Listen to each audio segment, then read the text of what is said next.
आज की इस क्लास में सभी भक्तों का स्वागत है। अभी हम कीर्तन से स्टार्ट करेंगे।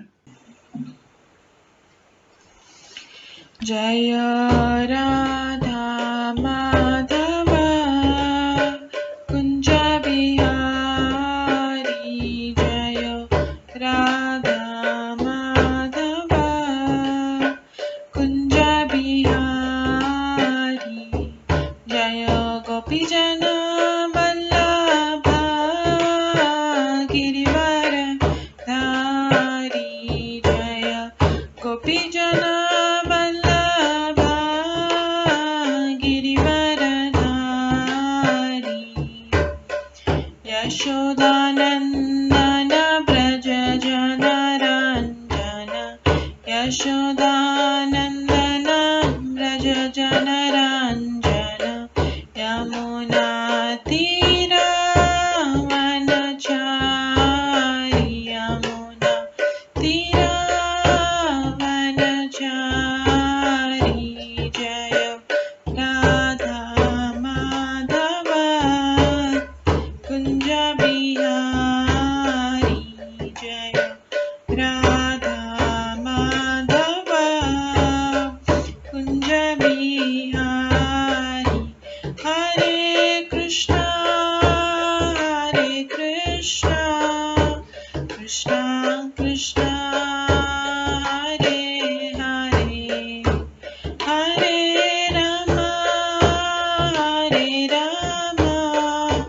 राम राम हरे हरे, हरे कृष्णा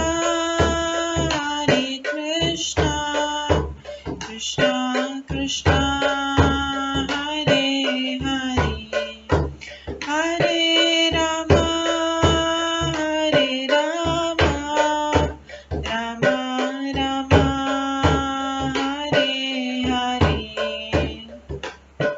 हरे कृष्णा कृष्णा कृष्णा हरे हरे, हरे राम राम राम हरे हरे, हरे कृष्णा कृष्णा कृष्णा हरे हरे, हरे राम राम राम हरे हरे, हरे कृष्णा कृष्णा कृष्णा हरे हरे, हरे राम राम राम हरे हरे, हरे कृष्णा कृष्णा कृष्णा हरे हरे, हरे राम राम राम हरे हरे, हरे कृष्णा कृष्णा कृष्णा हरे हरे, हरे राम राम राम हरे हरे, जय राधा माधव राधे, जय राधा गोविंद राधे, जय गौरनिताय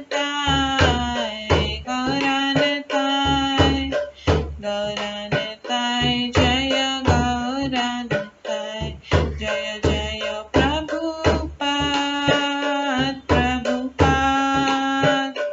प्रभुपाद जय जय प्रभुपाद, जय जय गुरुदेव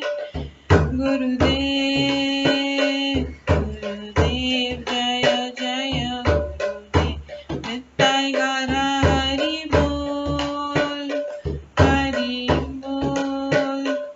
हरि बोल नित्य गौर हरि बोल। गौर प्रेमानंदे हरि हरि बोल। हरे कृष्णा। आज की इस क्लास में सभी भक्तों का स्वागत है। अभी मंगलाचरण से स्टार्ट करेंगे। ॐ अज्ञानतिमिरन्धस्य ज्ञानाञ्जनशलाकया चक्षुरुन्मिलितं येन तस्मै श्रीगुरुवे नमः। श्रीचैतन्यमनोभीष्टं स्थापितं येन भूतले स्वयं रूप कदा मह्यं ददाति स्वपदान्तिकम्। वन्देऽहं श्रीगुरो श्रीयुतपदकमलं श्रीगुरुं वैष्णवांश्च श्रीरूपं साग्रजातं सहगण रघुनाथान्वितं तं सजीवं साद्वैतं सावधूतं परिजनसहितं कृष्णचैतन्यदेवं श्रीराधाकृष्णपादान् सहगण ललिता श्रीविशाखान्वितांश्च नमो विष्णुपदाय कृष्णपृष्ठाय भूतले श्रीमते भक्तिवेदान्त स्वामिन्निति नामिने। नमस्ते सरस्वती देवे गौरवाणी प्रचारिणे निर्विशेष शून्यवादी पाश्चात्य देशतारिणे वाञ्छाकल्पतरुभ्यश्च कृपा सिन्धुभ्येव च पतितानां पावनेभ्यो वैष्णवेभ्यो नमो नमः। जय श्री कृष्ण चैतन्य प्रभु नित्यानंद श्री अद्वैत गदाधर शिवासादि गौर भक्तवृंद। हरे कृष्णा कृष्णा कृष्णा हरे हरे हरे राम राम राम हरे हरे। ओम नमो भगवते वासुदेवाय। ओम नमो भगवते वासुदेवाय। ओम नमो भगवते वासुदेवाय। नारायणं नमस्कृत्य नरं चैव नरोत्तमं देवीं सरस्वतीं व्यासं ततो जयमुदीरयेत्। नष्टप्रायेषु भद्रेषु नित्यं भागवत सेवया भगवते उत्तम श्लोके भक्तिर्भवति नैष्ठिकी। कृष्णाय वासुदेवाय देवकी नंदनाय च नन्दगोपकुमाराय गोविन्दाय नमो नमः। सर्ववेदान्तसारमे श्रीभागवतम् इष्यते तद्रसामृताप्तस्य नान्यत्र स्याद्रति क्वचित्। आराध्यो भगवान् ब्रजेश तनयस्तनुधाम वृन्दावन रम्या काचिदुपासना व्रजवधूवर्गेण या कल्पिता। श्रीमद्भागवतं प्रमाणम् अमलं प्रेमकुमार्थमः श्रीचैतन्य महाप्रभुमतम् इदं तत्रादरो न परम्। मूकं करोति वाचालं पङ्गुलङ्घयते गिरिं यत्कृपातमहं वन्दे परमानन्दमाधवम्। हरे कृष्णा।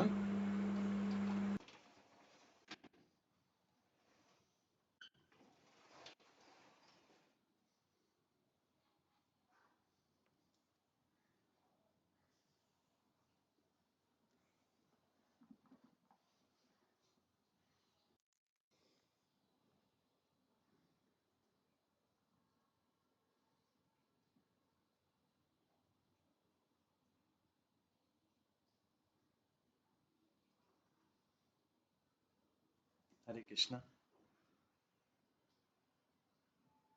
आज की इस क्लास में सभी भक्तों का स्वागत है।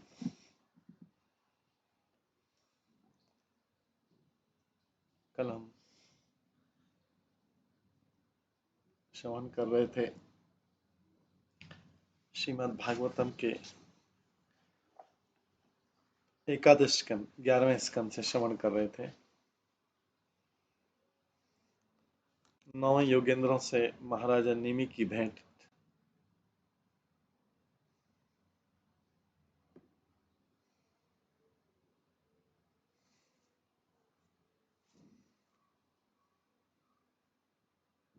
जिसमें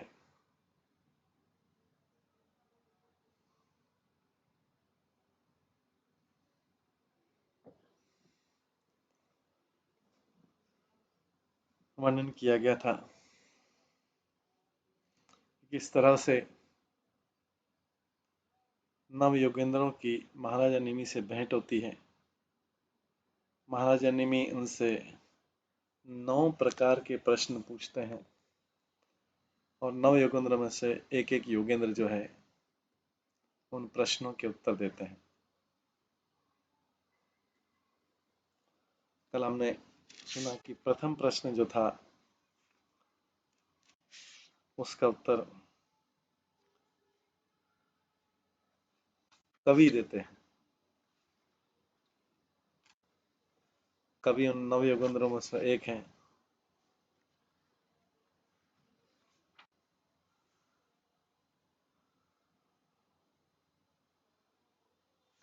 जिसमें महाराजा निमि पूछते हैं कि हे अनघों, मतलब हे पाप रहित, मैं आपसे पूछता हूँ, कृपा करके मुझे बताएं कि परम कल्याण क्या है। इस जन्म मृत्यु के जगत में शुद्ध भक्तों के साथ आधे क्षण की संगति भी मनुष्य के लिए अमूल्य निधि है।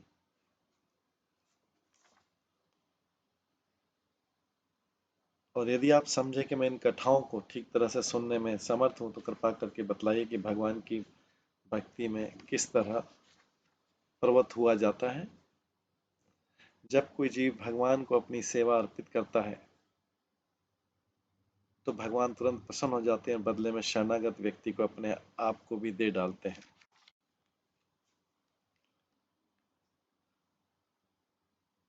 इस प्रकार से जब निमि ने पूछा तो कवि जो है, जो प्रथम नवयोगेंद्र कवि हैं, वो उसका उत्तर देते हैं।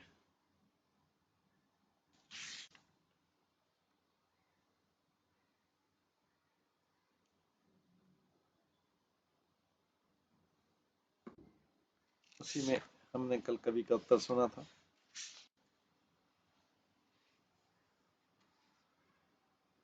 कवि कहते हैं कि मैं मानता हूं कि जिसकी बुद्धि भौतिक क्षण भंगुर जगत को मिथ्यापूर्वक आत्मस्वरूप मानने से निरंतर विचलित रहती है, वह अच्युत भगवान के चरण कमलों की पूजा द्वारा ही अपने भय से मुक्ति पा सकता है और ऐसी भक्ति में सारा भय दूर हो जाता है। इसके बाद आगे कवि जो नव योगेंद्र में से एक हैं, वो कवि क्या कहते हैं। ये कवि एक योगेंद्र का नाम है, 9 योगी जो है उनमें से। उसमें 34वें श्लोक में से हम श्रवण करेंगे आज। 11वें स्कंद के दूसरे अध्याय का 34 श्लोक। ये वे भगवता प्रोक्ता उपाया ही आत्मलब्धे अंजे पुंसाम अविदुषाम विद्धि भागवतान ही तान। अज्ञानी जीव भी परमेश्वर को सरलता से जान पाते हैं। अज्ञानी जीव भी परमेश्वर को सरलता से जान पाते हैं यदि वे उन साधनों को अपनाएं जिन्हें भगवान ने स्वयं निर्दिष्ट किया। अज्ञानी जीव भी परमेश्वर को सरलता से जान पाते हैं यदि वे उन साधनों को अपनाएं जिन्हें भगवान ने स्वयं निर्दिष्ट किया। भगवान ने जो विधि संस्तुत की है वो भागवत धर्म अथवा भगवान की विधि है। भगवान ने जो विधि संस्तुत की वो भागवत धर्म अथवा भगवान की भक्ति है। तात्पर्य ऐसे अनेक वैदिक शास्त्र ने, जैसे मनु संहिता, जो मानव समाज की शांत व्यवस्था के लिए आदर्श देश प्रस्तुत करते हैं। ऐसा वैदिक ज्ञान वर्णाश्रम प्रणाली पर आधारित है जो मानव समाज को वैज्ञानिक ढंग से 4 वृत्तिपरक विभागों तथा 4 आध्यात्मिक विभागों में विभक्त करता है। किंतु श्रीधर स्वामी के अनुसार जो ज्ञान भगवान के प्रत्यक्ष संपर्क में लाता है वो अति रहस्यमय अर्थात गुप्त ज्ञान कहलाता है।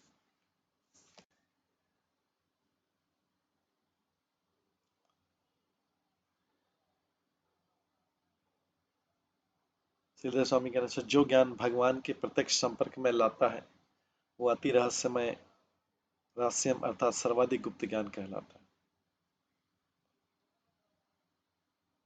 वैसे तो वैदिक ज्ञान वर्णाश्रम प्रणाली पर आधारित है, जो मानव समाज को वैज्ञानिक ढंग से 4 वृत्तिपरक विभागों और 4 आध्यात्मिक विभागों में विभक्त करता है।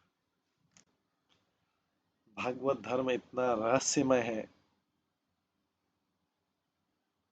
भागवत धर्म इतना रहस्यमय है कि वह साक्षात भगवान द्वारा व्यक्त किया गया है।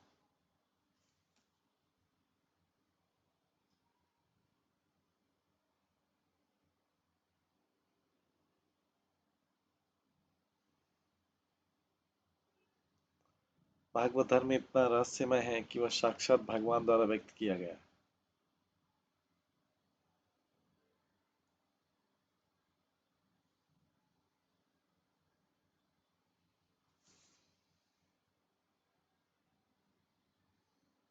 भागवत धर्म का सार भगवत गीता में दिया हुआ है, जिसमें कृष्ण स्वयं ही अर्जुन को उपदेश देते हैं। तो भी श्रीमद् भागवतम के 11वें स्कंद में उद्धव को भगवान जो उपदेश देंगे वो भगवत गीता में अर्जुन को दिए गए उपदेशों से भी बढ़कर है।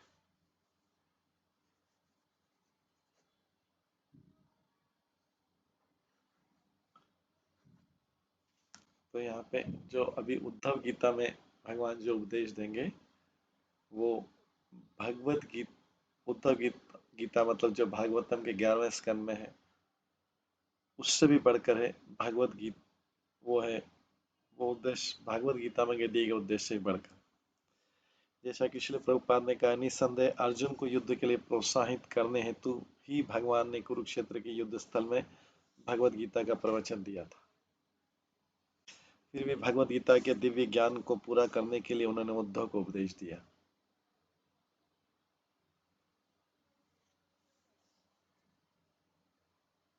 भगवत गीता के दिव्य ज्ञान को आगे और बढ़ाने के लिए उन्होंने उद्धव को उपदेश दिया। भगवान ने चाहा कि उद्धव उनके ध्येय को, उनके लक्ष्य को पूरा करें। उन्होंने जिस ज्ञान को भगवत गीता में नहीं कहा था उसका विस्तार करें। तो जो ज्ञान भगवान ने भगवत गीता में नहीं कहा उसको उद्धव को बताया। इस प्रकार ही समझा जाता है कि यहाँ पर नव योगेंद्रों द्वारा जो ज्ञान प्रस्तुत किया जाएगा वो काल्पनिक नहीं अपितु भगवान द्वारा मूलतः कहा गया प्रामाणिक ज्ञान। श्रील भक्ति सिद्धांत सरस्वती ठाकुर के अनुसार सारे जीव जन्म मृत्यु का चक्कर लगाते हुए भगवान को बिल्कुल ही भूल जाते हैं,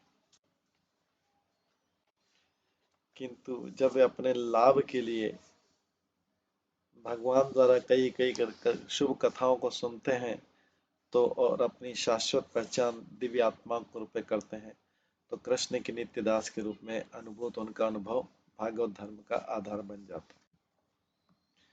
शुद्ध वैष्णव या ईश्वर के दास के रूप में आत्मा के अनुभव में ईश्वर से भिन्न या ईश्वर के ही समान होने का भाव नहीं रहता है, न ही कोई भौतिक इंद्रिय तृप्ति के लोक में रुचि रखता है।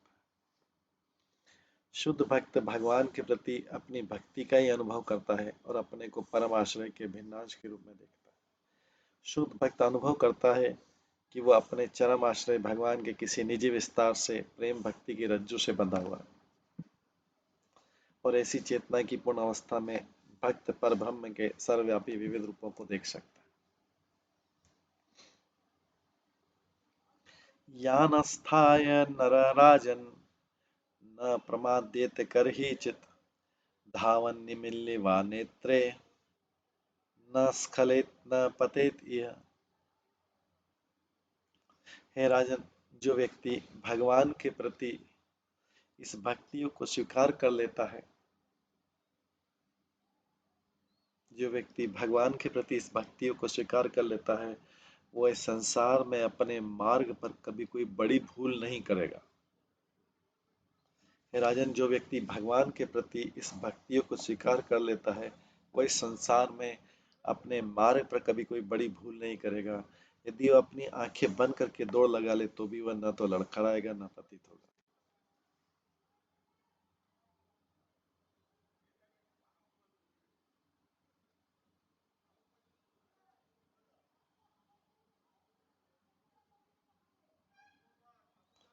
शीलदास स्वामी के अनुसार पिछले युग में प्रयुक्त अंजः शब्द की व्याख्या श्लोक में की गई। अंजः पदेनोक्तम सुकृतम विवृणोति।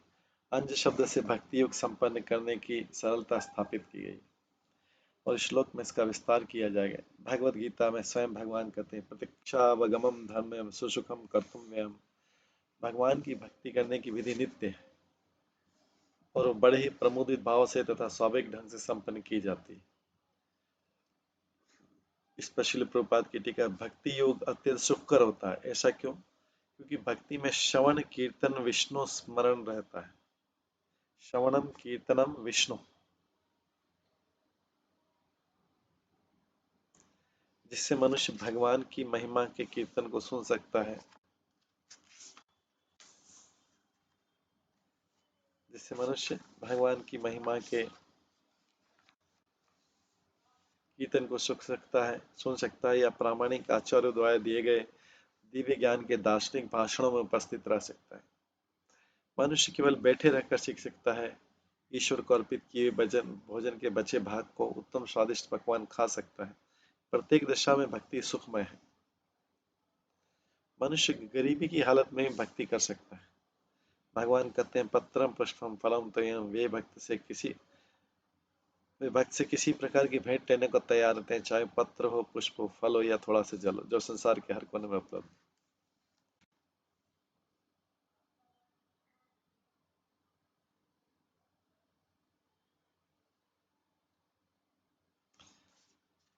किसी व्यक्ति द्वारा उसकी सामाजिक स्थिति की परवाह किए बिना जो भी अर्पित किया जाए वो भगवान को स्वीकार है, यदि उसे प्रेम पूर्वक चढ़ाया जाए। इतिहास में से अनेक उदाहरण मिलते हैं।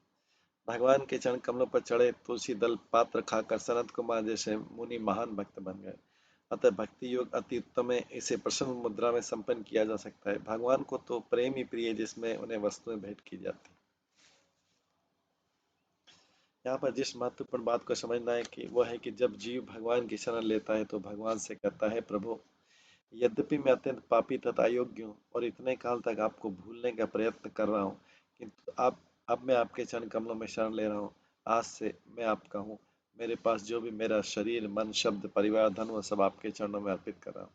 कृपया मेरे साथ चाहे जो करें। भगवान कृष्ण ने भगवद गीता में बारंबार आश्वासन दिया कि वे ऐसे शरणागत जीव की रक्षा करेंगे और उसे भगवत धाम वापस लाकर मुक्त करेंगे और धाम में नित्य जीवन प्रदान करेंगे। इस तरह भगवान की शरण में जाने की योग्यता इतनी महान और आध्यात्मिक रूप से शक्तिशाली है। भगवान की शरण में जाने की योग्यता इतनी महान और आध्यात्मिक रूप से शक्तिशाली है कि यदि शरणागत जीव पवित्र जीवन के अन्य पक्षों में न्यून होता है तो उसे उसके उच्च पद की रक्षा स्वयं भगवान करते हैं। किंतु अन्य विधियों में जैसे योग में मनुष्य अपने संकल्प तथा बुद्धि पर निर्भर रहता है और भगवान की शरण नहीं खोजता। वो किसी भी क्षण पतित हो सकता है क्योंकि वो अपनी सीमित थोथी शक्ति द्वारा रक्षित होता है।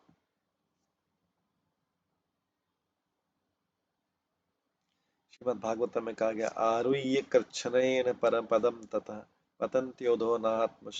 यदि कोई व्यक्ति भगवान के चरण कमलों की शरण त्याग कर अपने संकल्प के द्वारा योग विधि में अग्रसर होने का प्रयास करता है या फिर अपनी चिंतन शक्ति से ज्ञान में उन्नति करना चाहता है, तो वो अंततोगत वो मध्यवर्ती भौतिक स्तर पर पुनः गिरेगा और उसकी अपनी च्युत शक्ति के अतिरिक्त कोई और सुरक्षा नहीं होगी। इसलिए वैष्णवाचार्य ने श्लोक की टीका कई प्रकार से भक्ति योग की श्रेष्ठता की। ये भक्ति योग की श्रेष्ठता इस संदर्भ में श्रीधर स्वामी कहते हैं, निमिल्य नेत्रे धावन अपि येषु भागवत धर्मेषु न स्खलेत। निमिलम नाम ज्ञानम यथाहु श्रुति स्मृति उभय नेत्र विप्रान परिकीर्तते एकेन विकल कारणों दाभ्य। दोनों आंखें मूंद कर दौड़ते भी एक भक्त इस भागवत धर्म के पथ पर लड़खड़ाएगा नहीं। आंखें मूंदना द्योतक है, अनिभज्ञता का, जैसा कि कहा गया, श्रुति तथा स्मृति शास्त्र तो ब्राह्मण की दो आंखें, इनमें से एक से रहित होने पर भी ब्राह्मण अंधा काना है और दोनों से रहित होने पर पूरा अंधा माना जाता है।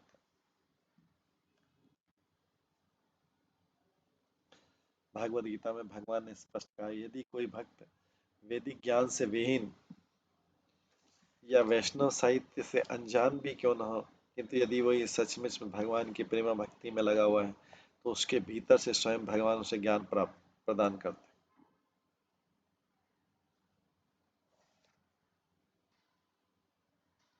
इस संबंध में श्रील प्रभुपाद कहते हैं, जब चैतन्य महाप्रभु हरे कृष्ण कीर्तन का प्रचार करने के लिए वाराणसी में थे तो हजारों लोग उनके अनुयायी बन गए। उस समय वाराणसी के अत्यंत प्रभावशाली तथा प्रकांड पंडित प्रकाशानंद ने चैतन्य महाप्रभु को भाववादी कहकर उपहास किया था।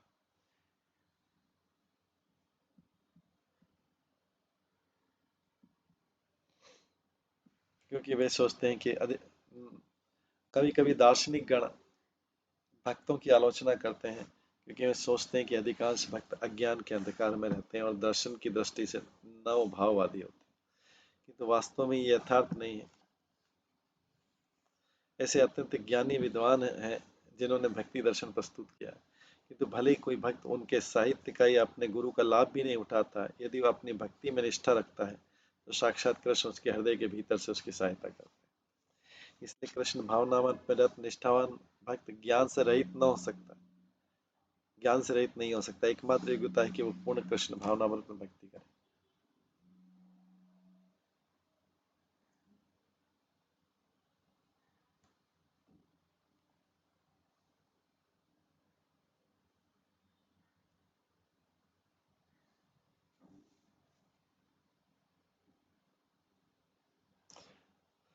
आगे क्या है, श्रुति स्मृति पुराणादि पंचरात्रि विधि बिना एकांतिकी हरिर भक्ति उत्पात ये व कल्पते।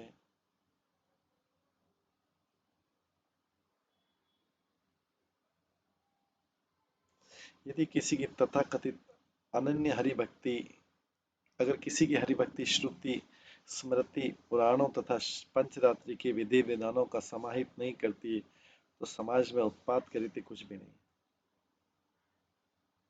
दूसरे शब्दों में, भले कोई वैदिक वाक्य में पारंगत न हो, किंतु यदि भगवत भक्ति में लगा रहता है तो उसे शुद्ध भक्त मानना चाहिए। यही नहीं, ऐसा प्रेम भक्ति शास्त्रों के आदेशों का किसी तरह से विरोध नहीं करती। प्रेम भक्ति प्राकृत सहज ये वैष्णव धर्म के आदर्श नियम की परवाह न करके अवैध निम्न कार्यों में लगे रहते हैं। जो प्राकृत सहजी रहते हैं, वैष्णव धर्म के आदर्श नियमों की परवाह न करके अवैध निम्न कार्यों में लगे रहते हैं और रागानुगा भक्ति के नाम पर राधा कृष्ण का वेश बनाते हैं।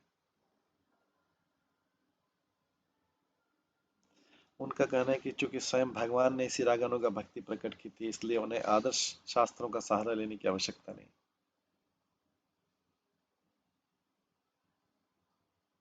इस तरह विश्व भर में ऐसे छद्म धर्म धुरीण हैं जो अपनी विधियां गढ़कर यह कहते हैं कि भगवान उन्हें उनके हृदयों में से ज्ञान प्रदान कर।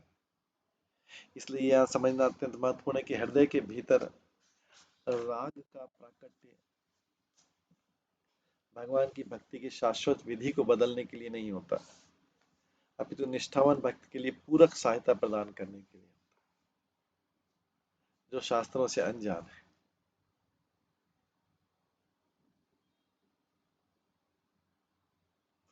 दूसरे शब्दों में, शास्त्रों द्वारा भगवत भक्ति की शाश्वत विधि का वर्णन किया जाता है। चूंकि भगवान तथा जीव दोनों शाश्वत हैं, अतः उनका प्रेम संबंध भी शाश्वत है। न तो भगवान अपना स्वभाव बदलते हैं, नहीं जीव, अतः भगवान की प्रेमा भक्ति के अनिवार्य विधि को बदलने की आवश्यकता नहीं है। भगवान द्वारा विशेष प्राकट्य अन्य साधनों द्वारा शास्त्रीय ज्ञान प्रदान करना है, शास्त्र ज्ञान का खंडन नहीं। दूसरी ओर श्री विश्वनाथ चक्री ठाकुर ने कहा, यदि कोई भक्त भक्ति योग के सारे मूल सिद्धांतों का पालन करता है और भक्ति में अग्रसर होता है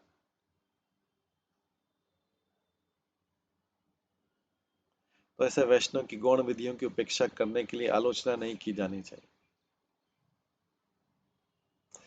विश्वनाथ चक्री ठाकुर कहते हैं, यदि कोई भक्त भक्ति के सारे मूल सिद्धांतों का पालन करता है और भक्ति में अग्रसर होता है तो ऐसे वैष्णव की गौण विधियों की उपेक्षा करने के लिए आलोचना नहीं करनी जानी चाहिए। उदाहरण के लिए श्रील भक्ति वेदांत स्वामी प्रभुपाद ने कृष्ण भावना का अभ्यास करने के लिए पश्चिमी देश में सैकड़ों आध्यात्मिक समुदाय की स्थापना की। इन समुदायों के भक्तगण अवैध यौन द्रुत कीड़ा नशा तथा मांसाहार का परित्याग करके निरंतर कृष्ण भक्ति में लगे रहते। श्रील प्रभुपाद के ऐसे अनुयायी अद्भुत आध्यात्मिक प्रगति करने तथा हजारों लोगों को भक्ति योग के प्रति उन्मुख करने में समर्थ। वस्तुतः इस्कॉन के सारे श्रद्धालु सदस्य आदर्श विधियों का पालन करने से भौतिक दूषण से मुक्त रहते और भगवत धाम जाने की दिशा में स्पष्ट प्रगति करते। हो सकता है इस्कॉन के ऐसे सदस्य वर्णाश्रम धर्म प्रणाली के सारे विधानों को संभवतः पूरा नहीं कर सकते। तथ्य तो यह कि अनेक पाश्चात्य भक्त संस्कृत शब्दों का उच्चारण भी नहीं कर सकते और मंत्र का जाप करने तथा आहुतियां देने से संबंधित विस्तृत यज्ञों को संपन्न करने में कुशल भी नहीं है, किंतु चूंकि वे भौतिक इंद्रिय तृप्ति का परित्याग कर भगवान के अनिवार्य नियमों का पालन करते हैं और कृष्ण की प्रेमा भक्ति में निरंतर लगे रहते हैं, अतः इस जीवन में तथा अगले जीवन में उनकी स्थिति सुनिश्चित।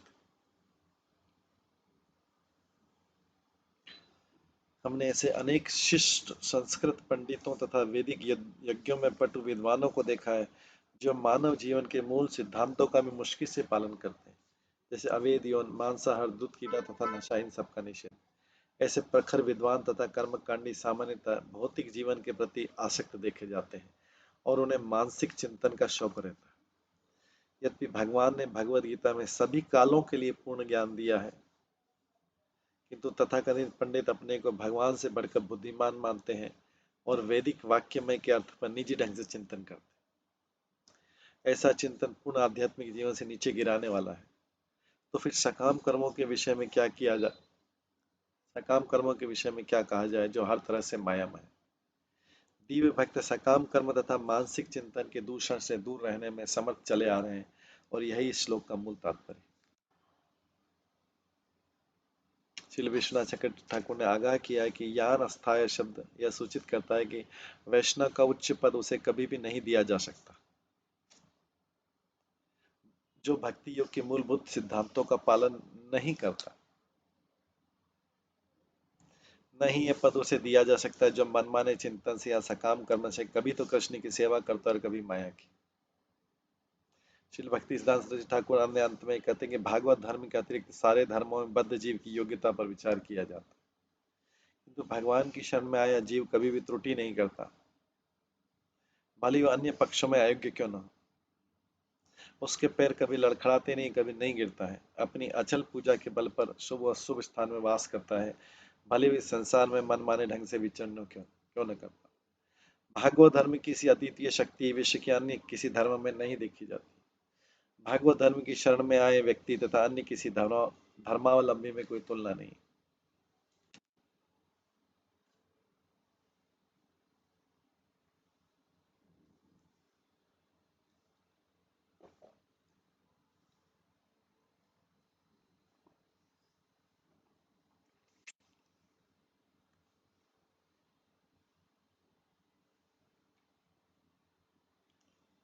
आगे एक इंपॉर्टेंट श्लोक कहा गया, 36वां श्लोक।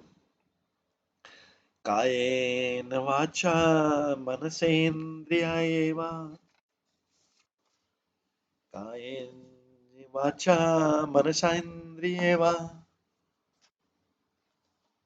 बुद्ध्यात्मना वानुसृत स्वभावात्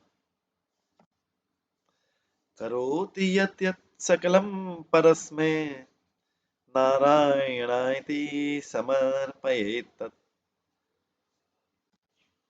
बद्ध जीवन में अर्चित विशेष स्वभाव के अनुसार, बद्ध जीवन में अर्जित विशेष स्वभाव के अनुसार मनुष्य अपने शरीर, वचन, मन, इंद्रिय, बुद्धि या शुद्ध चेतना से जो कुछ करता है उसे यह सोचते हुए परमात्मा को अर्पित करना चाहिए कि यह भगवान नारायण की प्रसन्नता के लिए। बद्ध जीवन में अर्जित विशेष स्वभाव के अनुसार मनुष्य अपने शरीर, वचन, मन, इंद्रिय, बुद्धि या शुद्ध चेतना से जो कुछ करता है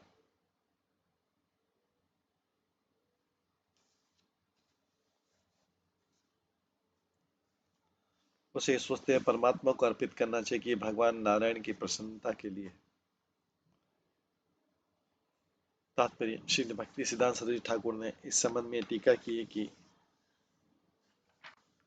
जो व्यक्ति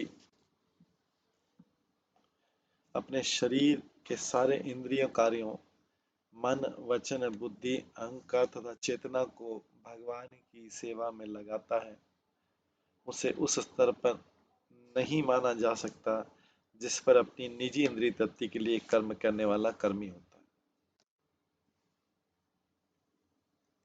तो जो व्यक्ति अपने शरीर के सारे इंद्रिय कार्यों को मन, वचन, बुद्धि, अहंकार तथा चेतना को भगवान की सेवा में लगाता है उसे उस स्तर पर नहीं माना जा सकता जिस पर अपनी निजी इंद्रिय तृप्ति के लिए कर्म करने वाला कर्मी होता है। बाह्य रूप से बद्ध जीव होते हुए भी जो व्यक्ति अपने सारे कार्य भगवान को अर्पित कर देता है, उसे भौतिकतावादी कार्यों के फलों से उत्पन्न असंख्य कष्ट छू तक नहीं सकते। बाह्य रूप से बद्ध जीव होते हुए भी जो व्यक्ति अपने सारे कार्य भगवान को अर्पित कर देता है, उसे भौतिकतावादी कार्यों के फलों से उत्पन्न असंख्य कष्ट छू तक नहीं पाता।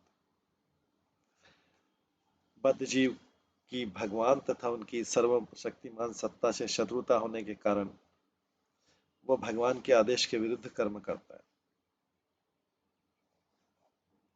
तो भी स्वरूप सिद्ध जीव भगवान के मिशन को पूरा करने के लिए तो भी स्वरूप तो भी स्वरूप सिद्ध जीव भगवान के मिशन को पूरा करने के लिए इस संसार में सभी प्रकार के कार्य करते हैं।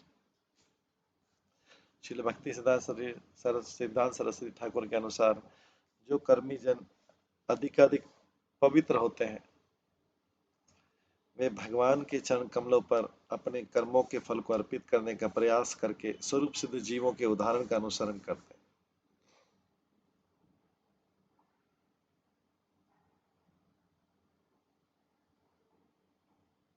यद्यपि इसे कर्म मिश्र भक्ति माना जाता है, किंतु ऐसी मिश्रित भक्ति क्रमशः शुद्ध भक्ति में बदलती। क्योंकि पवित्र सकाम कर्मी क्रमशः अपने को परिश्रम से अर्जित पुरस्कार के भोगने की विचारधारा से अपने को विलग कर लेते हैं, अतः शुद्ध भक्ति से उन्हें भरपूर सौभाग्य प्राप्त होता है। श्रीधर स्वामी कहते हैं, आत्मानं चित्तेनाहम कारेण वा अनुसतो यह स्वभावस्तम स्म। मनुष्य देहात्म बुद्धि में क्यों न हो, उसे अपने कर्म का फल भगवान को अर्पित करना चाहिए। भगवान के विषय में पुराणपंथी भौतिकतावादी विचार रखने वाले व्यक्ति भगवान को मंदिर या गिरजाघर में ही उपस्थित मानते हैं। वे पूजा स्थल में भगवान को कुछ भेंट चढ़ाते हैं, किंतु अपने सामान्य कार्यों में स्वामित्व का दावा करते हैं और यह नहीं सोचते कि ईश्वर सर्वत्र हर एक के भीतर वर्तमान। हमें अनेक ऐसे धार्मिक पुरुषों का व्यवहारिक अनुभव है जो अपने बच्चों को भगवान का दास बनते देखकर अपमानित अनुभव करते हैं। वे सोचते हैं कि मैं जो भी तुच्छ भेंट भगवान पर चढ़ाऊं, उससे उन्हें प्रसन्न होना चाहिए, किंतु मेरा परिवार तथा मेरे कामकाज मेरे हैं, वो मेरे अधीन है। भगवान या उनके स्वामित्व से किसी वस्तु के पृथक होने की अनुभूति माया है। श्रीधर स्वामी ने उदाहरण दिया, न केवल विदितम कृतिम एवती, स्वभाव अनुसार लौकिक में भी भगवान की सेवा करने का विधान केवल संस्तुत धार्मिक पंथों और अनुष्ठानों को नहीं द्योतित करता, प्रत्युत इस संसार में मनुष्य अपनी निजी प्रकृति के अनुसार जितने भी कर्म करता है, उन्हें भगवान को अर्पित किया जाना चाहिए।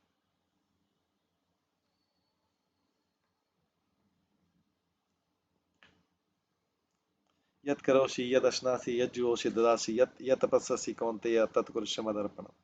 हे कुंती पुत्र, तुम जो भी करते हो, जितना भी खाते हो, जो भी अर्पित करते हो और मुझे दान में देते हो, तथा जितनी भी तपस्या करते हो, उन सबों को मुझे अर्पण अर्पण करते हुए किया जाना चाहिए।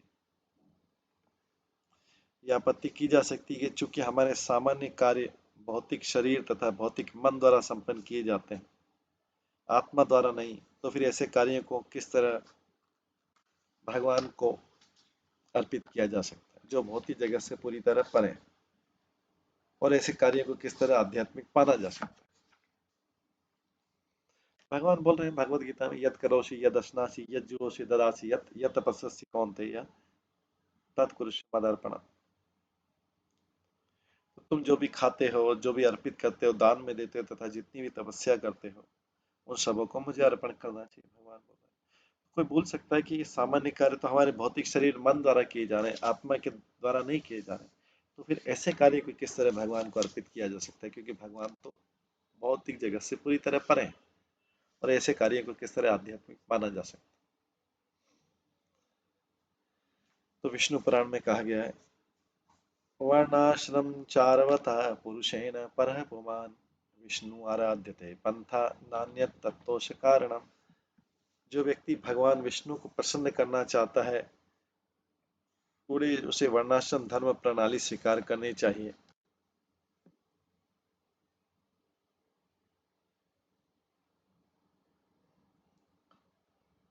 जो व्यक्ति भगवान विष्णु को प्रसन्न करना चाहता है, उसे वर्णाश्रम धर्म प्रणाली स्वीकार करनी चाहिए और अपने नियत कर्मों को संपन्न करके भगवान की पूजा करनी चाहिए।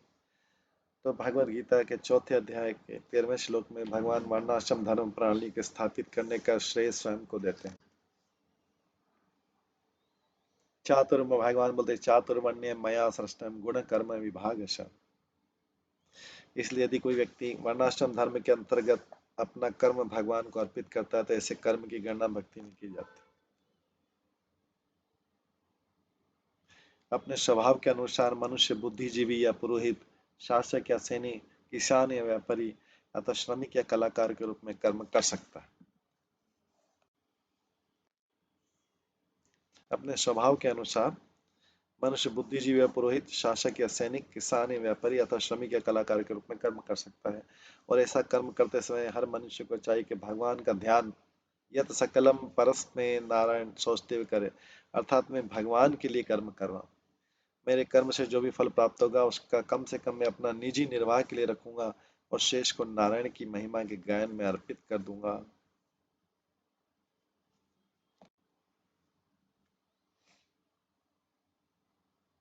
श्री जी गोस्वामी ने इंगित किया कि कामिनाम तुम सर्वथैव न दुष्कर्माणाम परम। मनुष्य भगवान को दुष्कर्म अर्थात पापपूर्ण दुष्ट कर्म अर्पित नहीं कर सकता। पापमय जीवन के चार स्तंभ है, अवैध यौन, मांसाहार, दूध कीड़ा तथा नशा। ऐसे कर्म कभी भी भगवान को भेंट के रूप में ग्राह्य नहीं होते। उदाहरण यदि मुक्त समाज में हर व्यक्ति को अपना पेशा चुनने की छूट दी जाती है, किंतु प्रजातंत्र सरकार भी अपने नागरिकों को चोरी हत्यारे को पेशा चुनने नहीं देगी। उसी तरह ईश्वर के नियम के अनुसार मनुष्य को वर्णाश्रम पद्धति में अपने स्वभाव के अनुसार कर्म करने के लिए आमंत्रित किया जाता है, किंतु उसे ईश्वर के नियमों का उल्लंघन करते हुए पाप पूर्ण कर्मों का अपराधी जीवन ग्रहण करने से मना किया जाता है।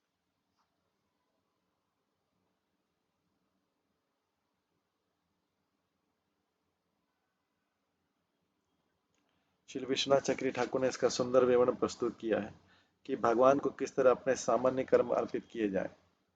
वे कहते हैं कि सामान्य इंद्रिय का भोक्ता प्रातःकाल शौच जाने और अपना मुख साफ करने, दांत की सफाई करने, नहाने, मित्रों तथा परिवार वालों से मिलने और उनसे दिन के कार्य के बारे में विचार विमर्श करने से अपना कार्य शुरू करता है। उस तरह दिन में मनुष्य अनेक कार्य करता है और इंद्रिय भोक्ता ये सारे कार्य अपने निजी भोग के लिए करता है। दूसरी ओर कर्मी जो है वेदों के कर्मकांड खंड के अनुसार उन्हीं कार्यों को देवताओं तथा अपने पूर्वजों की प्रसन्नता के लिए करता है। श्री विश्वनाथ चक्री ठाकुर के अनुसार भगवान नारायण के भक्त को भी इस तरह अपने सारे कार्य भगवान की प्रसन्नता के लिए करने चाहिए।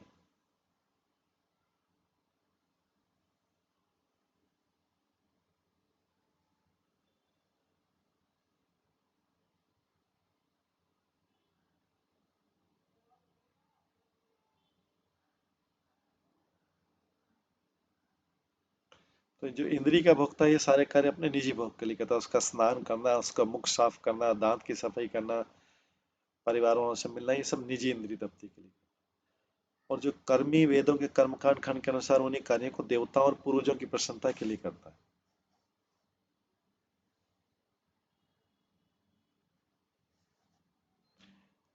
तो श्री विश्वनाथ चक्री ठाकुर के अनुसार भगवान नारायण के भक्त को भी इसी तरह अपने सारे कार्य भगवान की प्रसन्नता के लिए किए जाने चाहिए। इससे पूरे दिन में हम जो कुछ भी करते हैं वह भक्ति अंग अर्थात हमारी कृष्ण भक्ति का पूरक पक्ष बने। यहाँ समझ लेना होगा कि जब तक मनुष्य अपनी पहचान कृष्ण के भिन्नांश के रूप में न करके जब तक मनुष्य अपनी पहचान कृष्ण के भिन्नांश के रूप में न करके वर्णाश्रम धर्म प्रणाली के रूप में करता है, तब तक वो अहंकार के धरातल पर रहता है। क्योंकि वर्णाश्रम प्रणाली की रचना जीव द्वारा अपने भौतिक शरीर के माध्यम से अर्चित प्रकृति के गुणों के अनुसार की जाती है। वर्णाश्रम प्रणाली की रचना जीव द्वारा अपने भौतिक शरीर के माध्यम से वर्णाश्रम प्रणाली की रचना के अनुसार की जाती है। किंतु आचार्य ने श्लोक की टीका करते हुए इस बात पर बल दिया है कि ऐसे अहंकार को भी, जैसे मनुष्य को अपने को ब्राह्मण, क्षत्रिय, वैश्य, शूद्र, सन्यासी, ग्रस्त इत्यादि के रूप में पहचानता है, ऐसे अहंकार को भी भगवान को अर्पित कर किया जाना चाहिए। श्री जीव गोस्वामी के अनुसार जब कोई व्यक्ति भगवान के विषय में श्रवण तथा कीर्तन करने में अत्यंत अनुरक्त होने लगता है और केवल अपने कर्म के फल को भगवान को अर्पित करने में नहीं जब कोई व्यक्ति भगवान के विषय में श्रवण तथा कीर्तन करने में अत्यंत अनुरक्त होने लगता है और केवल अपने कर्म के फल को भगवान को अर्पित करने में नहीं, तो उसे स्वरूप सिद्धा भक्ति की अवस्था प्राप्त होती है। अर्थात वो अवस्था में जिसमें भक्ति दृष्टिगोचर बन जाती है। उदाहरण, कोई भी अच्छा नागरिक सरकार को कर चुकाता है, किंतु आवश्यक नहीं कि सरकार या उसके नेताओं से वो प्रेम करता हो।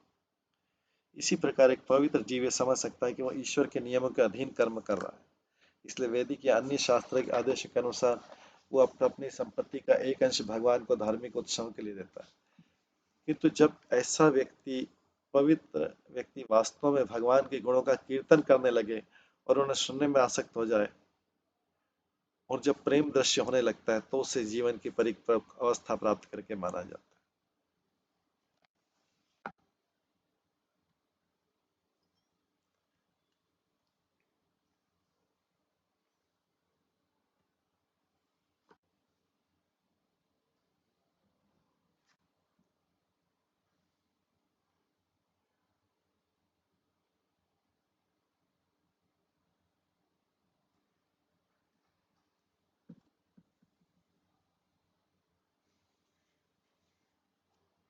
इस संदर्भ में श्री जीव गोस्वामी ने अनेक श्लोक उद्धृत किए जो भगवत प्रेम के विकास को सुंदर ढंग से दिखलाने वाले। अनेन दुर्वासना दुख दर्शेन स करुणामय करुणा करोति। पाप पूर्ण इच्छाओं से उत्पन्न दुख प्रदर्शित करके कृपालु भगवान मुझ पर दया दिखाए। या प्रीत विवेकानां विषयस्य निपायिनी त्वामनुस्मृत सा मे हृदयान समर्प। अज्ञानी व्यक्तियों को इंद्रिय तृप्ति के पदार्थों में अटूट स्नेह होता है। अज्ञानी व्यक्तियों को इंद्रिय तृप्ति के पदार्थ में अटूट सुना देता है। उसी प्रकार मैं आपका सदैव स्मरण करूं, जिससे वही अनुरक्ति जो आपके साथ की जाती कभी मेरे हृदय को न छोड़े। विष्णु पुराण में कहा गया, युवती नाम तथा यूनि यूनाम च युवतो यथा मनो अभिरते तद मनो में रमता थे। जिस तरह युवतियों का मन किसी युवक के बारे में सोचने में आनंद होता है और युवकों का मन किसी युवती के बारे में सोचने में रमता, उसी तरह मेरा मन आप में रमे।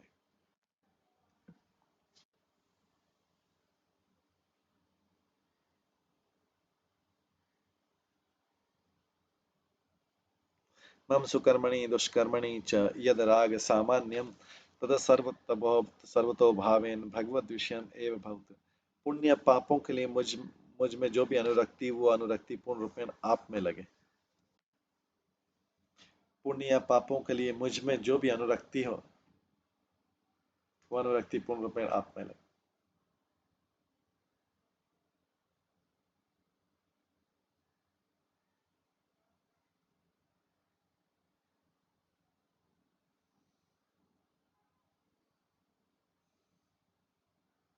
इस प्रकार से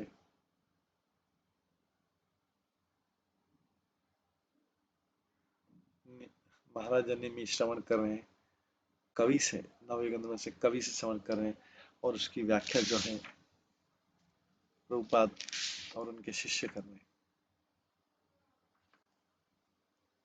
आगे बोलते हैं, भयं द्वितीयाभिनिवेश स्यात् ईशा तपते अपि तस् विपर्य स्मरति ततमायात् बुधा भजेत् तमा भक्त्या ईशं गुरुदेवतात्मा। जब जीव भगवान की बहिरंगा माया शक्ति में लीन होने के कारण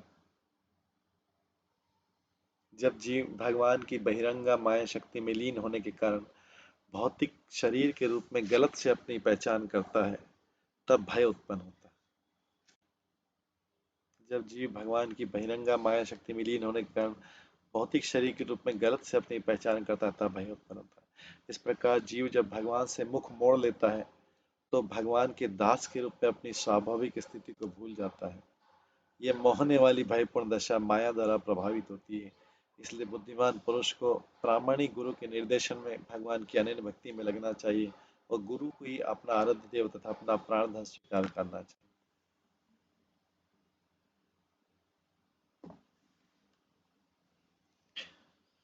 श्रील श्रीधर स्वामी के अनुसार यह आपत्ति की जा सकती कि चूंकि भय अज्ञान जन्य होता है, अतः उसे ज्ञान द्वारा भगाया जा सकता है और भगवान की पूजा करने की क्या आवश्यकता। जीव मिथ्या ही अपनी पहचान अपने भौतिक शरीर, परिवार, समाज इत्यादि के रूप में करता है। उसे केवल इसी मिथ्या पहचान का परित्याग करना है, तब माया क्या कर सकेगी? उसे तो मिथ्या पहचान का त्याग करना है। इस तर्क के प्रत्युत्तर में श्रीधर स्वामी ने भगवद गीता का निम्नलिखित श्लोक में कहा है, देवी हैषा गुणमयी मम माया दुरत्यया मामेव प्रपद्यन्ते माया मेतां तरन्ति ते। 3 गुणों वाली मेरी इस माया को पार कर पाना मुश्किल है, किंतु जिन्होंने मेरी शरण ग्रहण कर ली है वे इसे सरलता से पार किए जा सकते। जीव या जीव तत्व भगवान की शक्तियों में से एक है, किंतु जीव की स्वाभाविक स्थिति तटस्थ अर्थात सीमांत है। सूक्ष्म होने से हर जीव परम पुरुष कृष्ण पर निरंतर आश्रित रहता है। इसकी पुष्टि वैदिक वाक्य में इस प्रकार हुई, नित्यो नित्यानाम चेतनश्चेतनानाम एको बहुनाम यो विद्धति कामान। समस्त चेतना युक्त प्राणियों में से एक परम पुरुष जो अनंत अन्य असंख्य जीवों की आवश्यकताओं की पूर्ति कर रहा है। समस्त चेतन युक्त प्राणियों में से एक परम पुरुष जो अन्य असंख्य जीवों की आवश्यकताओं की पूरी कर रहा है। कृष्णदास कविराज ने लिखा, एकले ईश्वर कृष्ण आर सब भृत्य। एकले ईश्वर कृष्ण आर सब भृत्य।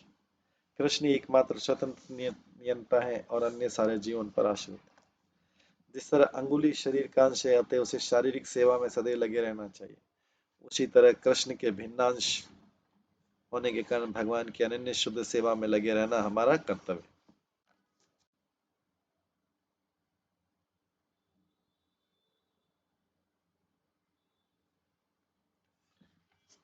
भगवान की सेवा करते समय हमें भगवान की जो शक्ति प्रकाश देती है, भगवान की सेवा करते समय हमें भगवान की जो शक्ति प्रकाश देती है वो चित्त शक्ति कहलाती है। श्रील भक्ति सिद्धांत सरस्वती ठाकुर ने टीका की कि जब जीव में स्वतंत्रता का भाव उत्पन्न होता है तो भौतिक जगत में आने के लिए बाध्य होता है। यहाँ अनेक प्रकार के क्षुद्र तथा अवांछित आचरणों में भाग लेता है, जिनसे उसके लिए भयानक स्थिति उत्पन्न हो जाती है। बहिरंगा शक्ति चित्त शक्ति को पूरी तरह आच्छादित कर देती है और जीव को उसके स्थूल पापमय भोग के लिए एक के बाद एक शरीर प्रदान करती है। इस तरह जो जीव कृष्ण से अपना प्रेममय संबंध को त्याग देता है, वो दंड स्वरूप अपने वास्तविक आश्रय भगवान के नित्य आनंदमय रूप को देखने की सारी शक्ति खो बैठता है।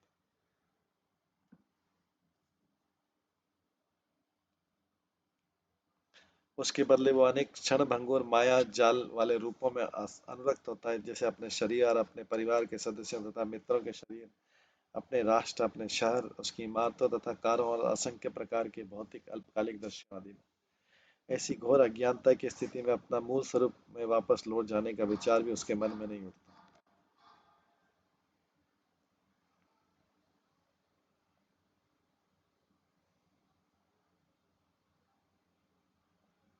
ईश्वर के नियम के अनुसार भौतिक प्रकृति के तीनों गुणों में निरंतर संघर्ष चलता है, जैसा कि भगवत गीता में कहा गया। भागवत में यही संघर्ष कई स्थानों पर गुण व्यतिक्रम के रूप में वर्णित हुआ है। जब जीव भौतिक गुणों की क्रिया प्रतिक्रिया से मोहग्रस्त हो जाता है तो उसमें सापेक्षता का भाव आ जाता है और वो एक कल्पना करने लगता है कि ईश्वर तथा ईश्वर पूजा प्रकृति के गुणों की विरोधी क्रियाओं का फल है। मानव वैज्ञानिक, समाज वैज्ञानिक या मनोवैज्ञानिक परिप्रेक्ष्य के नाम पर जीव भौतिकतावादी अज्ञान के में गहरे से गहरा गिर जाता है और अपने को संसारी पवित्रता, आर्थिक विकास, इंद्रिय तृप्ति या चिंतन को समर्पित कर देता है, जिसमें वो परम को भिन्नता और व्यक्तित्व से रह समझता है और उसे प्रकृति के गुणों की क्रिया प्रतिक्रिया का प्रतिफल मान लेता है। भगवान की माया दुरत्या है, अर्थात कृष्ण कृपा के बिना इसे समझ पाना असंभव है। भगवान बोलते हैं, मामेव प्रपद्यन्ते माया मेतां तरन्ति ते। या उदाहरण दिया जा सकता है कि जब सूर्य बादलों से ढक जाता है तो कोई भी मानव निर्मित यंत्र बादलों को आकाश से नहीं हटा सकता, किंतु बादलों को उत्पन्न करने वाला सूर्य बादलों के आवरण को तुरंत जलाकर अपने को प्रकट कर सकता है। उसी प्रकार जब हम भगवान की माया से प्रच्छन्न हो जाते हैं तो हम अपनी पहचान क्षणिक भौतिक शरीर से करते हैं, जिसे हम सदैव भयभीत तथा चिंतित रहते हैं। किंतु जब हम भगवान की शरण ग्रहण कर लेते हैं और वे हमें इस माया से तुरंत मुक्त कर सकते हैं। भौतिक जगत तो पदम पदम यद विपदाम, अर्थात पग पग पर संकट पूर्वक। जब जीव यह समझ लेता है कि भौतिक शरीर नहीं अपितु वो भगवान का नित्य दास है, उसका भय चला जाता है।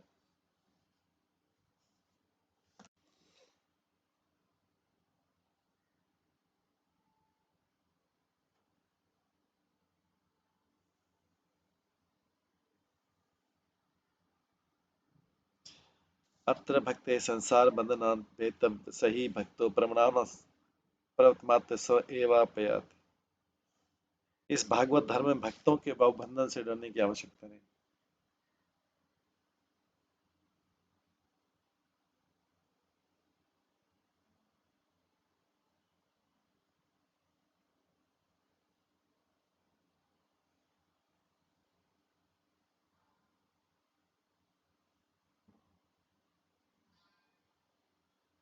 इस भागवत धर्म में भक्तों को भाव बंधन से डरने की आवश्यकता नहीं। जो व्यक्ति भक्ति में अपने को लगाता है उसके लिए भय अपने आप हट जाता है। यहाँ पर स्पष्ट करना महत्वपूर्ण है कि भयम अर्थात भय केवल अहम ब्रह्मास्मि जैसे शब्दों द्वारा व्यक्त निर्विशेष आत्मक साक्षात्कार द्वारा नहीं भजाया जा सकता। श्रीमद् भागवता में नारद मुनि व्यास जैसे कहते हैं, निष्कर्मी अप्युचित भाव वर्जितम न शोभित। केवल निष्कर्मी अर्थात कर्म का त्याग तथा जीवात्मा बुद्धि की स्वीकृति किसी की रक्षा नहीं कर सकती। जीव को आध्यात्मिक स्तर पर श्रेष्ठ आश्रय खोजना चाहिए, अन्यथा वह संसार की भयपूर्ण स्थिति में वापस लौट जाएगा। इसका कथन शास्त्र में हुआ है, आरुह्य कृच्छ्रेण परम पदम तथा पदंधो नाद दुष्ट स्मृति। भले ही कोई परम श्रम तथा प्रयास से ब्रह्म पद तक पहुंच ले, किंतु यदि वो उपयुक्त आश्रय नहीं ढूंढ लेता तो भौतिक तरातल पर पुनः लौट आएगा। अतः उसकी तथाकथित मुक्ति विमुक्त मान अर्थात कल्पना द्वारा मुक्ति। जीव स्वभाव से आनंद खोजिए, आनंदमय है, इसलिए हमें हम इसलिए कष्ट पा रहे हैं क्योंकि हम भौतिक स्तर पर झूठे ही आनंद की खोज कर रहे हैं। फलस्वरूप हम जगत की पीड़ामय जटिलता में फंसते जाते हैं। किंतु हम यदि हम आनंद खोजने की लालसा को एकदम छोड़ने का प्रयास करते हैं तो हम उद्विग्न होकर भौतिक आनंद की खोज के स्तर पर लौट आते हैं। यद्यपि निर्विशेष अनुभूति के ब्रह्म पद पर शाश्वत जगत है, किंतु आनंद नहीं। विविधता आनंद की जननी है।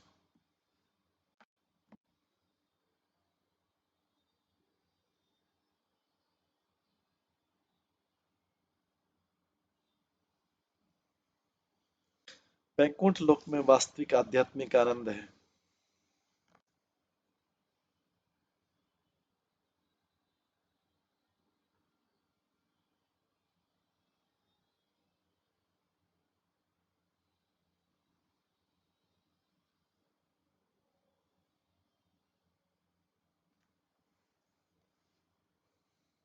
वैकुंठ लोक में वास्तविक आध्यात्मिक आनंद है।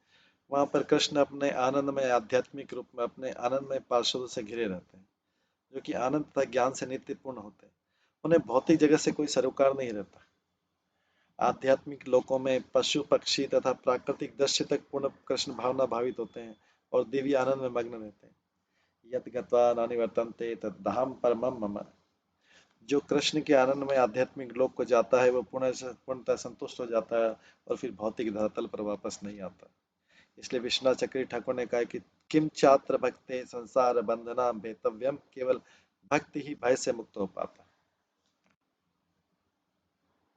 इस संबंध में श्री भक्ति सिद्धांत सरस्वती ठाकुर ने प्रामाणिक गुरु स्वीकार करने पर बल दिया है, क्योंकि वह ब्रजेंद्र नंदन नंद महाराज के पुत्र कृष्ण का सर्वाधिक प्रिय सेवक होता है।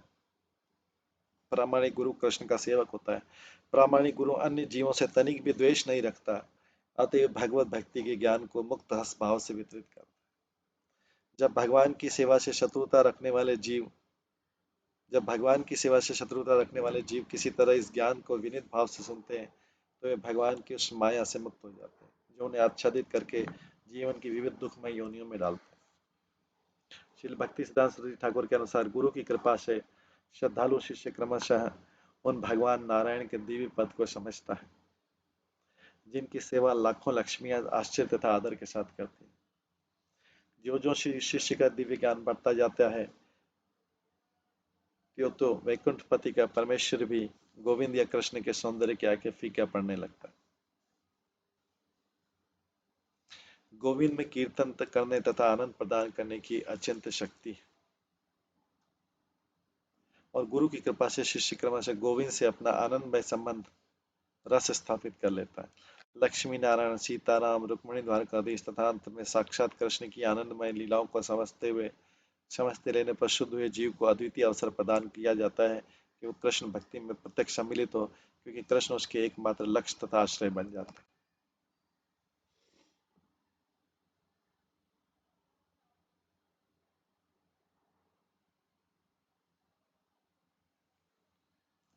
अवेद्यमानापि भवात् अवेद्यमानापि अवभाति हि द्वयो ध्यातु धिया मनारथो यथा तत्कर्म संकल्पिकल्पं मन बुध निरुन्ध्यात् अभयं ततस्य। यदि भौतिक जगत का द्वैत अंततः विद्यमान नहीं रहता, यद्यपि भौतिक जगत का द्वैत अंततः विद्यमान नहीं रहता, किंतु बद्ध जीव अपनी बुद्धि के प्रभाववश बद्ध जीव अपनी बद्ध बुद्धि के प्रभाव से इसे असली अनुभव करता है। भौतिक जगत का द्वैत अंततः विद्यमान नहीं रहता, लेकिन बद्ध जीव अपनी बद्ध बुद्धि के प्रभाव से इसे असली अनुभव करता है। कृष्ण से पृथक जगत के काल्पनिक अनुभव की तुलना स्वप्न तथा इच्छा करने से की जा सकती।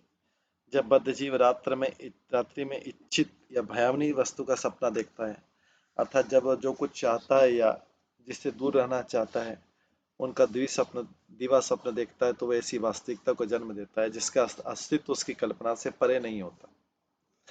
मन की प्रवृत्ति इंद्रिय प्रवृत्ति पर आधारित विविध कार्यों को स्वीकार करने तथा उन्हें बहिष्कृत करने की होती। मन की प्रवृत्ति क्या होती है? इंद्रिय तृप्ति पर आधारित विविध कार्यों को स्वीकार करना। इंद्रिय तृप्ति दे रहा है तो उसको स्वीकार करेंगे, इंद्रिय तृप्ति नहीं दे रहा है तो स्वीकार नहीं करेंगे।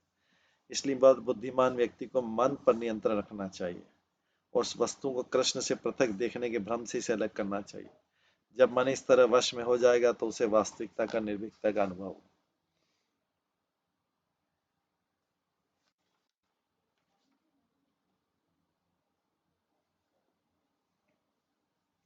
यद्यपि बद्ध मन माया द्वारा प्रदत्त इंद्रिय तृप्तियों की वस्तुओं से मोहित होता है, किंतु यदि कोई व्यक्ति भगवान की अनन्य भक्ति स्वीकार कर ले तो ऐसी भौतिक इंद्रिय तृप्ति क्रमशः दूर हो जाती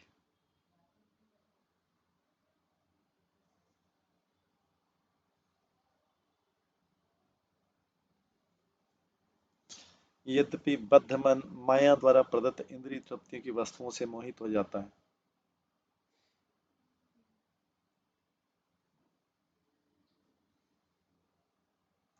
किंतु यदि कोई व्यक्ति भगवान की अनन्य भक्ति स्वीकार कर ले तो ऐसी भौतिक इंद्रिय तृप्ति क्रमशः दूर हो जाती है।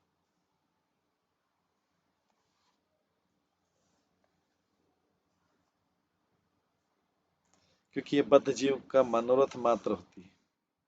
श्रीधर स्वामी ने अव्यभिचारिणी भक्ति शब्द के प्रयोग से इस बात पर बल दिया है कि मनुष्य भौतिक इंद्रिय तृप्ति के भ्रम को तब तक दूर नहीं कर सकता जब तक वो भगवान की शुद्ध भक्ति या अव्यभिचारिणी भक्ति को स्वीकार नहीं कर। अन्याभिलाषिता शून्यम ज्ञान कर्मादि अनावरतम अनुकूलेन कृष्ण शीलनम भक्तिरुत्तमा। शुद्ध भक्ति को भौतिक इंद्रिय तृप्ति या मनोरथ के साथ मिश्रित नहीं किया जा सकता। सेवक को स्वामी की तुष्टि के लिए ही कर्म करना चाहिए। भगवान कृष्ण इसी तरह भगवद गीता में लिखा है, माम एकम शरणम व्रज। मनुष्य को चाहिए कि वो कृष्ण को सर्वत्र देखे और हर जीव के नित्य स्वामी भगवान कृष्ण की प्रसन्नता के लिए ही कर्म करे। श्री मध्वाचार्य ने हरिवंश से अनेक श्लोक उद्धृत किए हैं जो ये बताते हैं कि जीव अपना शरीर, घर, परिवार, मित्र इत्यादि मानने के भ्रम से तथा जन्म मृत्यु के चक्र में फंसने से माया जल को सच्चाई मान लेता है। श्री जीव गोस्वामी के अनुसार शरणम कीर्तनम दलिक्षणत मानव यतो नमयन। यदि कोई व्यक्ति भौतिक भ्रम के द्वैत को वास्तव में दूर करना चाहता है तो उसे भगवान के गुणों के कीर्तन तथा श्रवण करने की विधि ग्रहण करनी चाहिए। श्री चैतन्य महाप्रभु में लिखा है, हरे नाम केवलम कलेव नास्ते व नास्ते नास्ते गति अन्यथा। वैदिक वाक्यमय के अनुसार इस कलयुग के जीवों में आध्यात्मिक ज्ञान समझने की शक्ति क्षीण हो चुकी है। मंद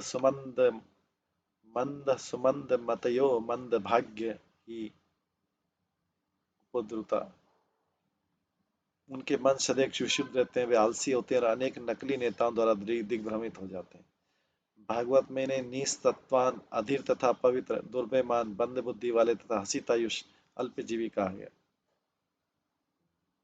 इसलिए जो व्यक्ति भौतिक जीवन के अज्ञान को सच्चे अर्थों में जीतना चाहता है, उसे भगवान नाम के कीर्तन तथा श्रवण विधि के प्रति समर्पित होना चाहिए। साथ ही भगवत प्रदत्त भगवत गीता, श्रीमद् भागवत तथा चेतन चरितामृत जैसे दिव्य ग्रंथों को पढ़ना तथा सुनाना चाहिए।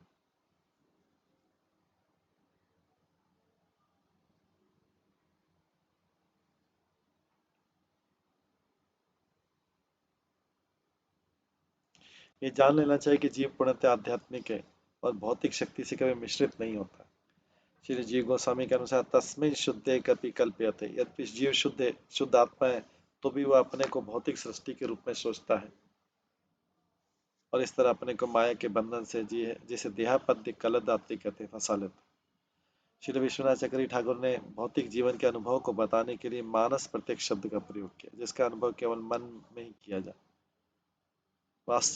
वास्तविक प्रत्यक्ष का वर्णन भी भगवद गीता में किया हुआ है। राज विद्या राजगुह्यम पवित्रम इदमुत्तमम प्रत्यक्षावगमम धम्मे सुसुखम कर्तुम वयम्।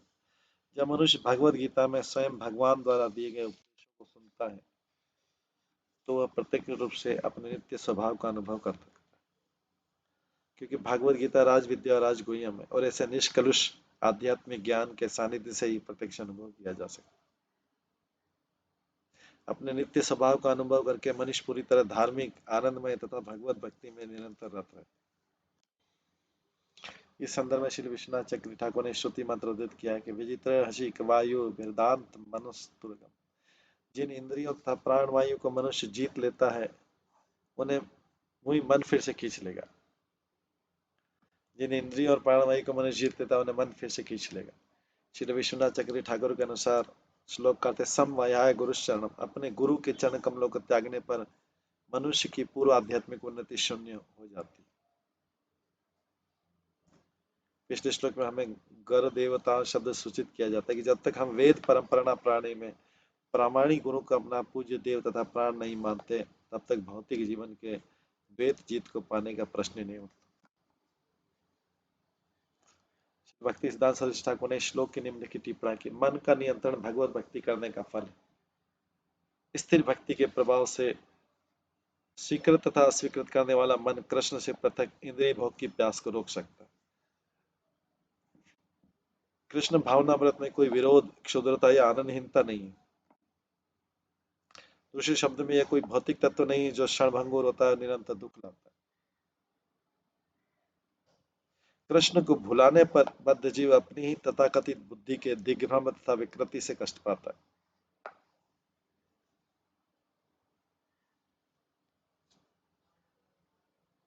सारे जीव परम कृष्ण आश्रय कृष्ण के भिन्नांश है, किंतु भगवान कृष्ण की दिव्य लीलाओं के धाम से च्युत हो गए। भगवान को भूल जाने से वे पापमय जीवन बिताते हैं और घातक भौतिक पदार्थों के ध्यान देते हैं, जिससे उन्हें निरंतर भय बना रहता है। यदि कोई मन को दमित करना चाहे तो उसे कृष्ण भक्ति में लगाना चाहिए, क्योंकि मन सदैव मनोरथ के द्वैत में पड़ा रहता है।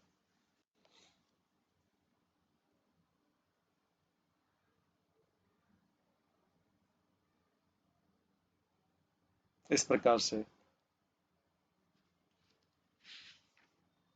नव योगेंद्र में जो कवि हैं पहले, वो महाराज निमि को ये सारा ज्ञान दे रहे हैं और इसी ज्ञान को प्रभुपाद और हमें तात्पर्य में समझा रहे हैं।